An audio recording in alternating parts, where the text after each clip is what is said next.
Почитувани, владата предводена од ВМРО-ДПМН останува посветена на безбедноста на граѓаните и на спроведување политики кои даваат резултати. ВМРО-ДПМН и надлежните ќе продолжат со проширување на системот Безбеден град, чија главна цел е намалување на бројот на тешки сообраќајни незгоди и преполовување на смртните случаи и сериозни повреди на патиштата до 2030 година. Дека системот функционира, тоа го потврдуваат и самите бројки.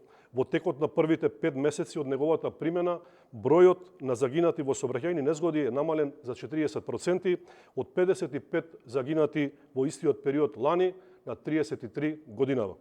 Системот беше воведен прво во Скопје, Куманово, Тетово и на коридорите 8 и 10, а потоа имплементиран и во Велес.